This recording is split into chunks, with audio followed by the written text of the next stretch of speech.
And that's just not something I'm going to tolerate or support ever. Welcome or welcome back to my channel.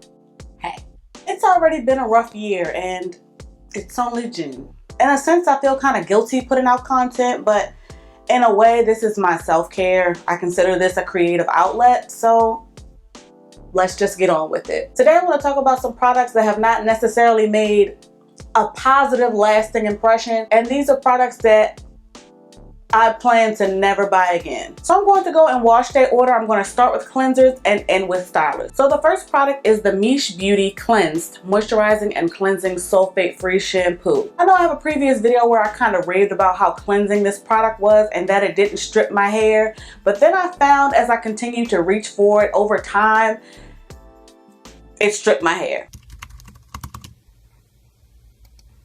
So I am confusion. Now, if this didn't claim to be a moisturizing shampoo, I would be perfectly fine with it.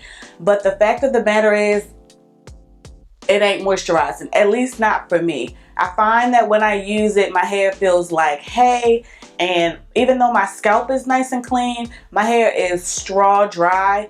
And I don't like that. So I'll go ahead and use this up, but I'll use it when I want a really thorough cleanse, not when I want a moisturizing shampoo.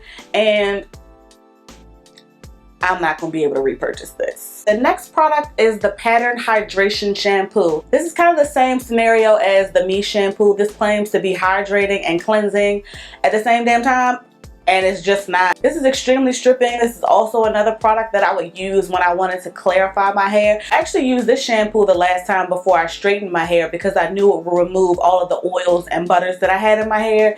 And it did exactly what I thought it would do. It stripped the hell out of my hair so that way my hair would be light and fluffy. This just isn't hydrating. That just won't it. So I'll continue to use this up. I still have quite a bit left because you don't need a lot of this, but won't be repurchasing this either. So we'll go ahead and move on to the DC/mask/treatment category. And the first and only product that I want to mention in this category is the Mayo Rice Water Collection Clay Mask. You all are not blind. You all keep your ears to the ground because you're always telling me about things that I have no idea about. So unquestionably, you're already aware about the mess regarding Mayo and this new rice water collection.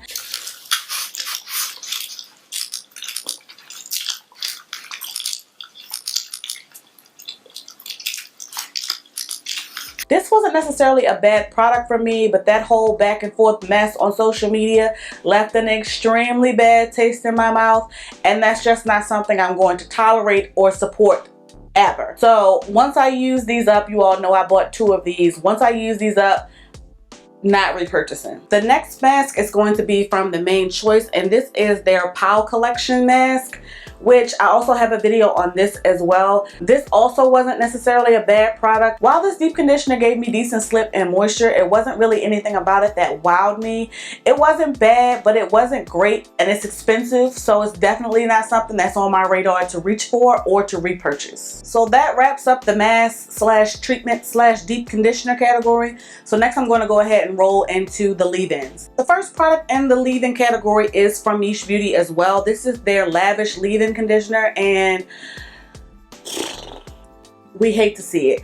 This leave-in conditioner gave me some pretty decent slip, but again, I'm finding myself realizing that a lot of leave-in conditioners that I try don't necessarily have the long-lasting moisture that I would like. So while this does soften and give me some good slip and even start to define my hair, by the next day, maybe 2 days, my hair is dry, and I don't like that. I don't even really reach for this, so I'll be giving this away, and I definitely won't be repurchasing. All of the leave-ins that I'm mentioning today all have that same kind of thing going where the moisture just doesn't really last. I don't like that.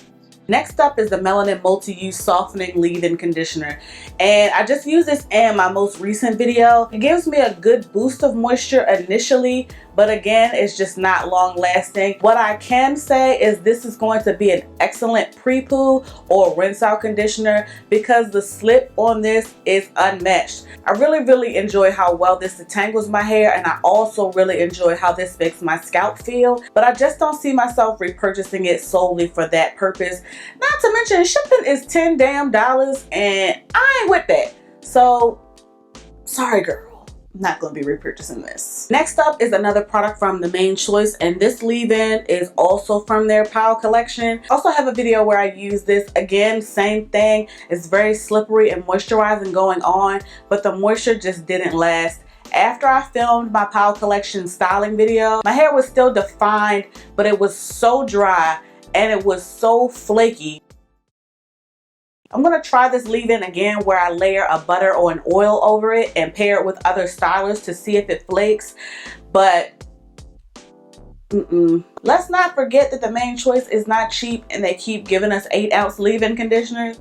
I'm not repurchasing this. This is another product from the Main Choice that I haven't even done a video on yet, but it's going to be in this one. This is the Main Choice's Amazon Hair Day Super Smooth and Extra Gleam Gorgeous Glossy Leave-In Conditioner. I haven't even gotten around to doing a video on this because I haven't gotten it to work. This is probably one of the thickest leave-in conditioners from the Main Choice that I've ever tried. So it's extremely difficult to get it out of the bottle. It goes on really smooth and softening, and the slip is pretty decent considering how thick it is. I haven't really found a product to pair with it that works well just yet. But regardless, I'm pretty much done experimenting with new Main Choice collections as far as their leave-ins and their gels are concerned. If I try anything else from any new Main Choice collections, it's going to be a cleanser and a deep conditioner because I've had enough of their leave-ins. I cannot be bothered.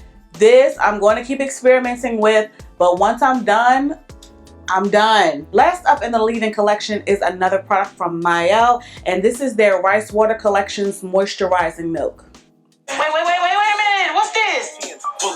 This ain't enough. Now I know that I said in that video that I didn't really have a concrete opinion on these products. I have one now. The answer is no, it's not really moisturizing. After I styled my hair, the slightest bit of moisture that I felt was dried up by the next day. This is just not it. I don't like it. It wasn't really effective and the moisture just didn't last for me. Unquestionably, the social media mess has just discouraged me from bothering with Mielle altogether, and the Rice Water Collection just is a no. Now we're going to go ahead and move on to the stylist category. So the first product in the styling category is going to be from the Main Choice Pile collection, and this is the gel. That's all that it's called. I've used this gel a few times, and no matter what leave-in I pair underneath of it, how heavy or light-handed I am with this gel, it flakes. Y'all know I don't have time for that. I'm not going to sit here and force myself to make a product work. I'm going to try it a time or two. I'll try to tweak my technique, but I'm not going to completely change it. This gel gave me great definition, but it doesn't really have the moisture or the hold that I look for when I'm trying a Main Choice gel. I have my ride or dies and previous collections from the Main Choice, and the new ones just haven't been hitting for me, so I'm not repurchasing. This next styler is also from the Main Choice. I also haven't gotten around to doing a video for this one because I haven't been able to get it to work. This is the Amazon Hair Day Perfectly Polished Gel. Again, same thing. I haven't been able to get this to work. It has flaked on me like crazy when paired with the matching leave-in conditioner. It has flaked on me like crazy when I've paired it with another leave-in conditioner. The gel just doesn't work for me. Therefore, I'm not repurchasing this. I'm not. And last but not least is the Camille Rose Natural Spike Bakuri Styling Foam. I do have a video where I use this in conjunction with a butter or a moisturizer. This is not a bad product, but you all know how I feel about my mousse. This just doesn't do it for me. The mousse just is too light and it's not really moisturizing for me. It goes on nice and smooth and it definitely starts to define your hair. The hold is also flexible and pretty decent on it as well, but it's just not my Lotta Body bag. It's also not really accessible because I can't find it on the ground. It's also not under $10. And no, I'm definitely going to use it up. You all know how I feel about my foams, but I can't bring myself to repurchase. So that about wraps up all the products in my stash that I definitely plan not to repurchase. Make sure you drop down in the comments and let me know your thoughts. Be sure to like, share, and subscribe. Thank you so much for watching. Be safe, and I'll catch you in the next one.